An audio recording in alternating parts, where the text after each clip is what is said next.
we are cooking up Mexican food with very minimal oil. I threw in the tomatoes here. Then I'm going to get out the onions. They're cut in half. And these little baggies you can get at like the Dollar Tree or your local supermarket for like $1. Various sizes. They're wonderful. Just saying. For those of you who don't like trying to get cling wrap to stick, it's a lifesaver. So I'm going to put this in. These are the tomatoes we're using. I'm going to cut them into quarters after washing them and just let them stew with the onions. And then we're going to use this huge bag of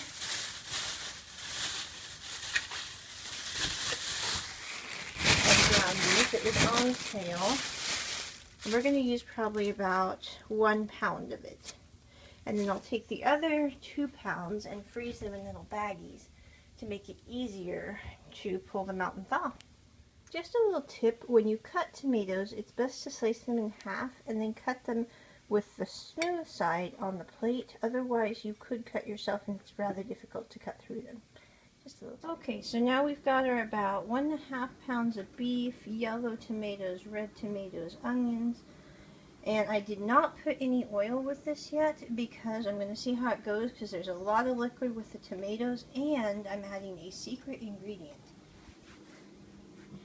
This little machine is wonderful. I think they make them in Asia. They're usually for cooking up ramen noodles.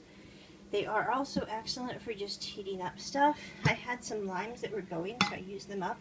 But I hate just throwing them away, so what I do is I add a little water and then cook them in with hot steam. Then I'm going to pour that over the hamburger to give it that lime flavoring and use that in the place of oil. Not because I'm afraid of oil, but I don't have a lot here at the house and I don't like going shopping more than once a week. So this is kind of the lazy person's alternative to oil. Plus the beef is going to have some oil in it too because of the grease. And so with that, I think we're good. I'm also going to throw in a little bit of this special balsamic vinegar from Italy. Get the lid off. Corks are not very practical, that's all I'm saying. Okay, and I can overdo it with the balsamic, so you kind of have to be careful. But that's what we're going to do, and now I'm going to add some spices. Okay, so these are our spices. We have basil, parsley, cilantro, and oregano. These are just from the dollar store. It's nothing fancy. I like to just dump it on. That's the oregano. This is especially good if you don't have a lot of fresh greens you can add to it. And they will moisten up and look like little pieces of chopped greens. So there's our cilantro. I just tend to like basil, so I'm going to throw that in too. And a little more cilantro since this is Mexican food.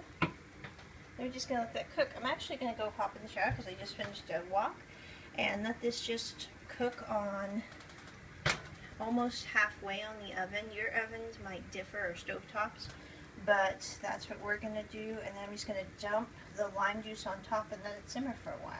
And there you go. Our lime juices, water, lime juice water.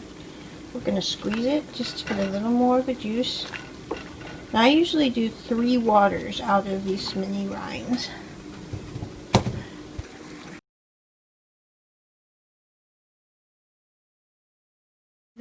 The main thing is I'm going to turn the heat a little down so that that can simmer and not going to splatter because I don't have a lid for this pan. It's too big for me. So yeah, it doesn't have a lid. But yeah, that's just going to cook and the flavors will marry and it'll taste delightful. I've pulled the beef out of the skillet. There it is. And instead of Mexican, I'm feeling like noodles. And I don't particularly like these noodles, but I bought like a case of them. Unfortunate but true, and because of COVID they won't let me return it. But I'm going to put them in the beef broth and see if that helps them taste less sea fish-ish. So we're going to try this. Okay, next time, just for the record, don't buy this if you happen to not particularly like seafood or seaweed. But we're going to see if we can salvage this. So there we go. Okay, so you put in the noodles with the spice mixes. I'm just going to gently flip them over so that we get those spices. Work for 20 minutes. today's mess.